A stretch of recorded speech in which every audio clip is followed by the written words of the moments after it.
నమస్తే విజ్ఞాన్ గారు. నమస్తే అండి. సో ప్రస్తుతం మనం రీసెంట్గా వింటున్న వార్త ఎక్కువ హాట్ టాపిక్గా వస్తుంది. ఏంటంటే షకీలా ఏదో మంచి పని చేసింది అని చెప్పేసి అంటున్నారు. ఏంటి సార్ ఆ మంచి పని ఏం చేసింది? ఏం లేదు, చెన్నైలో మన సినిమా వాళ్ళందరూ ఉండే ఒక మంచి ఏరియా ఉంది, చూలైమేడు అని. అంటే వడపల్లికి కొడంబకంకి అంటే బార్డర్స్, అంటే ఏవిఎం స్టూడియో అంటారు చూడ, ఆ దగ్గర అనుకో, మరీ దగ్గర కొంచెం అక్కడ చూలైమేడులో చిత్ర రెసిడెన్షియల్ అని ఒక అపార్ట్మెంట్. మనకు కూడా అపార్ట్మెంట్స్లో మనం చూస్తూ ఉంటాం, A block, B block, C block అని ఉంటాయి, తెలుసు కదా. వేరే ఉంటాయి అపార్ట్మెంట్ లో, ఒక residential gated community apartments type లో ఉంటాయి, బ్లాక్స్ ఉంటాయి. కొంతమంది గోదావరి, కావేరి, కృష్ణ ఇట్లా పేర్లు పెడతారు, కొంతమంది ఇంకో పేర్లు పెడతారు. కాబట్టి బ్లాక్స్ లా, అంటే ఒక అపార్ట్మెంట్ కాకుండా అపార్ట్మెంట్ ఉండి అదంతా ఒక కమ్యూనిటీ లాగా ఉంటుంది. అదే చిత్ర రెసిడెన్షియల్ అపార్ట్మెంట్స్ కూడా అలాగే ఉంటాయి. దాంట్లో ఏమైందంటే వాళ్ళు రెగ్యులర్గా మనకి కామన్ ఉండే ప్రాబ్లమే, మెయింటెనెన్స్ వసూలు చేస్తూ ఉంటారు.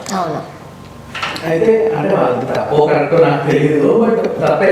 ఎందుకంటే ఇప్పుడు మన దగ్గర అపార్ట్మెంట్స్ అంటే ఈవెన్ హెచ్ఎండిఏ లేఅవుట్కి ఇస్తే బోర్డు కొంచెం లోపలికి తవ్వుకునే ఇది ఉంటుంది, వాటర్ ప్రాబ్లం ఉండదు.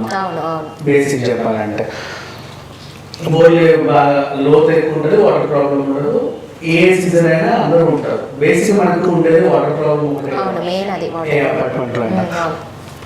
సో చిత్ర రెసిడెన్షియల్ ఏమైందంటే వాళ్ళకి వాటర్ ప్రాబ్లం వచ్చింది. వీళ్ళేం చేయాలి, దానికి బోర్డు వేయాలి. కాకపోతే అపార్ట్మెంట్ కట్టే ముందే ఆ కథలని పడాలి, కానీ కట్టిన తర్వాత వీళ్ళ వల్ల కాదు. అంటే స్పేస్ దొరకదు. రీజన్ ఏంటంటే కింద ఏం చేయలేము.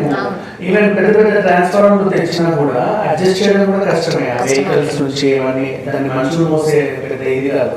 ఈవెన్ ఇదైనా సరే బోర్ వేయడం కూడా కష్టమే కాదు, కానీ కొంచెం కొన్ని అపార్ట్మెంట్స్ ప్రాబ్లం ఉంటుంది. ఇంకా అది బాగా క్లోజ్డ్ ఎన్విరాన్మెంట్. ఇప్పుడు మనం అపార్ట్మెంట్ చూసుకున్నా కూడా ఇప్పటికీ ఇప్పుడు కొత్త బోర్ వేయాలి అంటే పక్క బిల్డింగ్ వాళ్ళ పర్మిషన్లు, ఎదురు పర్మిషన్లు, రోడ్డు మీద ట్రాఫిక్ సమస్యలు, అది చేసే కనీసం ఒక 2 రోజులన్నా, ఒక రాత్రన్నా, ఒక 2 రోజులు మినిమం పని పడుతుంది. అవన్నీ మనం అదంతా బ్లాక్ చేయాల్సి ఉంటుంది. పోలీస్ పర్మిషన్స్, ట్రాఫిక్ ఎలిగేషన్స్ చాలా ఉంటాయి, పెద్ద హెడేక్. సో వాళ్ళ వల్ల వీళ్ళు చేయలేకపోయారేమో, అది వాళ్ళది ఇష్టం. కానీ వీళ్ళు ఏం చేశారంటే ఇక్కడ ట్యాంకర్లు తెప్పించాలి.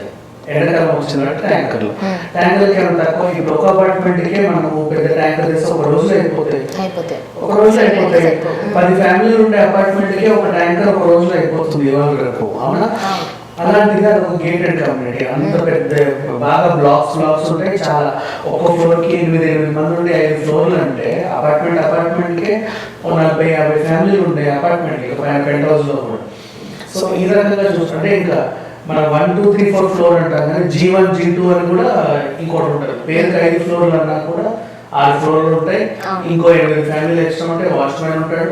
పైగా వీళ్ళందరూ వీళ్ళ అవసరాలు కాకుండా కింద వాచ్మెన్ కి కార్లు క్లీన్ చేయమంటారు, అండ్ వీళ్ళ బట్టలన్నీ కింద ఇస్తారు ఉత్తమాన్ని.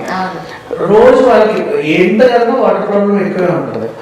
ఈ ప్రాబ్లం అనేది అక్కడ జరిగింది. సో వాళ్ళు ఏం చేశారంటే, అంటే 2 ఉంటాయి. నేను యాజమాన్యాన్ని కూడా తప్పని చెప్పను, అంటే వాళ్ళ ప్రాబ్లమ్స్ కూడా వాళ్ళకు ఉంటాయి, కానీ అన్ని చూసుకోవాలి. ఎందుకంటే ఏదైనా కట్టేటప్పుడు ముందే అన్ని చూసుకుంటే తర్వాత ఫ్యూచర్ ఇలాంటి ప్రాబ్లమ్స్ రావు కదా. సో ఆ విధంగా చూసుకుంటే వీళ్ళు మెయింటెనెన్స్ 7,000, 8,000, 9,000 చేసేస్తారు మెయింటెనెన్స్. ఇప్పుడు కొనుక్కున్న వాళ్ళంటే మనం అనుకోవచ్చు, కొన్న వాళ్ళకి కూడా అది కష్టమే. 10,000 వాళ్ళు ఎందుకు ఇవ్వాలి మా మెయింటెనెన్స్? 10,000 అంటే ఇంకొక 2 BHK వస్తుంది కొంచెం లోపల కదా, అక్కడ ఉండొచ్చు కదా, రెంటే ఉంటుంది. అలాంటిది 9,000 మెయింటెనెన్స్ కలెక్ట్ చేసేటప్పుడు వీళ్ళందరికీ ప్రాబ్లం వచ్చింది. మేము కట్టాము అన్నారు. ఓహో కట్టారా సరే, నేను కూడా వాటర్ ట్యాంకర్ తెప్పిను అని తెప్పిన. 3 రోజులు 4 రోజులు వాటర్ లేక తమిళనాడిపోయారు జనాలు.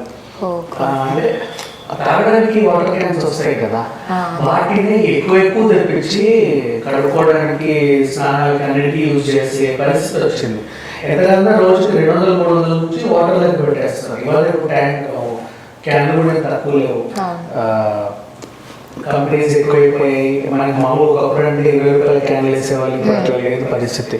మంచి అపార్ట్మెంట్ అంటే మినిమం నార్మల్ అపార్ట్మెంట్స్కి 40 రూపీస్, ఇంకా మంచి గేటెడ్ కమ్యూనిటీ వాళ్ళకైతే 80 రూపీస్ క్యాన్స్ 100 రూపీస్కి వెళ్ళిపోయినాయి వాటర్ క్యాన్స్. సో వాళ్ళకి అట్లా కష్టమైపోయింది. సో నెలకి రోజు 3-4 వందలు వాటర్కి ఇచ్చేస్తున్నాం, కడుతున్నాం. అయినా సరే వాళ్ళు అవసరం లేదు. అట్లా చూసుకుని నెల 9,000 అవుతుంది వాళ్ళకి, అట్లా ఈజీగా అయిపోతుంది. వీళ్ళు కావాలని వీళ్ళు అట్లా కావాలంటే కూడా ఇట్లా అవుతుంది కదా, ఏదో మాకు ఇస్తే 9,000 నేను ట్యాంకులు తెప్పించి మీ అందరికీ వాటర్ వదులుతామన్నట్టు వీళ్ళు. సో దీంట్లో 3-4 రోజుల నుంచి ఇలాంటి ప్రాబ్లం ఉండేసి వాళ్ళందరూ నిరసన తెలిపారు. కొన్నప్పుడు లేని ప్రాబ్లం ఇప్పుడు ఎందుకు వచ్చింది, ఇలా ఏంటి, ఇంకా మేము రెంట్కి ఇచ్చాము, చాలా మంది ఇబ్బంది పడుతున్నారు. వాళ్ళకంటే ఆఫీస్ ఇప్పుడు మంచి లొకాలిటీ. ఇప్పుడు మార్నింగ్ అంటే ఫర్ ఎగ్జాంపుల్ పొద్దున్న పెద్ద ఆఫీసర్ ఉన్నాడు, మార్నింగ్ లేసి నీటికి వెళ్ళాలి, స్నానానికి నీళ్ళు ఉండవు, ఏముండవు, వాళ్ళు ఎలా వెళ్తాడు. సో ఆ రకంగా చూసుకుంటే వాళ్ళు ఏం చేసేది లేక 2 రోజులు లీవ్ పెట్టి నిరసన తెలిపారు. ఈ విషయము ఆ షకీలా కనుక్కొని వచ్చి వాళ్ళకి మద్దతుగా నిలబడి నేను మీకు అని చెప్పి వాళ్ళ తరఫున గట్టిగా పోరాడి యాజమాన్యంతో అసలు మిస్టేక్ మీది, ముందు నుంచి మీరు ఇలా చూసుకోవాలి, మీ వల్లే ఇలా ప్రాబ్లం వచ్చింది, వాళ్ళకి న్యాయం చేసిన బాధ్యత కూడా మీదే, మీరు చేసిన మిస్టేక్కి మీరు అనుభవించాలి, డబ్బులు ఎక్స్ట్రా వస్తాయి కానీ వీళ్ళ దగ్గర ఎందుకు వసూలు చేస్తున్నారు, అలాగే వాళ్ళని అడిగితే వాళ్ళు ఇవ్వకపోతే వాళ్ళు ఇబ్బందులకు గురి చేస్తున్నారు, అట్లా చెప్పి వాళ్ళ ఇల్లు కలిసి కొన్న పాపానికి.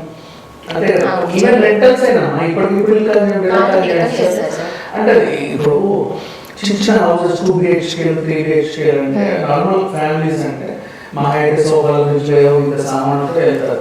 అది ఒక మంచి పెద్ద రెసిడెన్షియల్ కాంప్లెక్స్, వాళ్ళకి 1,90,000 ఉంటాయి.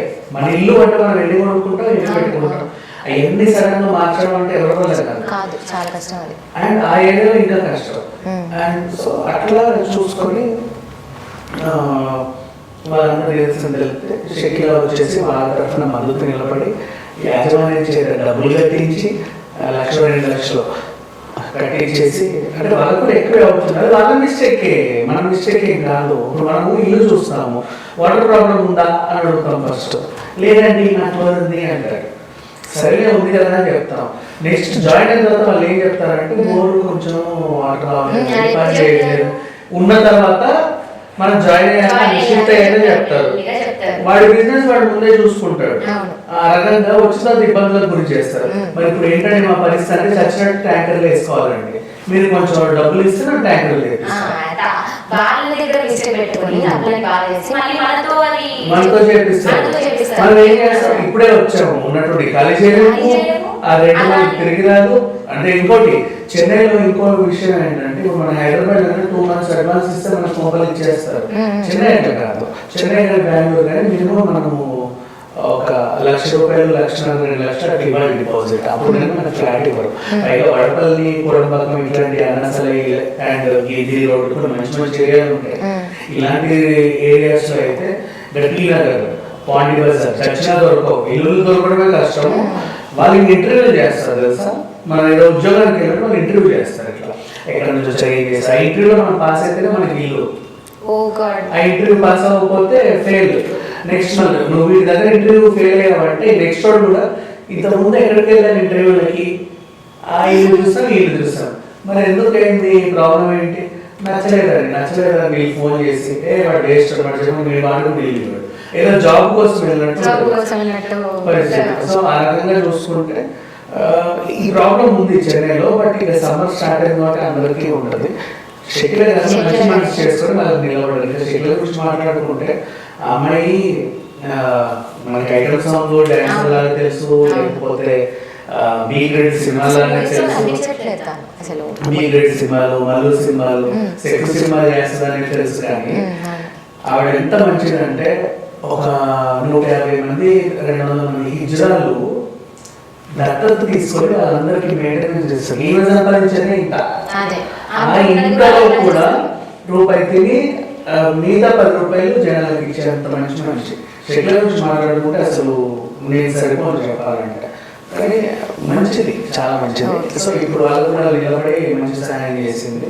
సో సో ఈ విధంగా చెప్పుకుంటే వాళ్ళు కూడా కృతజ్ఞత వల్ల ఈ విషయం తెలిసి అందరూ కూడా ప్రశంసిస్తున్నారు. Okay sir, thank you sir, బాగా Thank you చెప్పారు. so much. Thank you so much.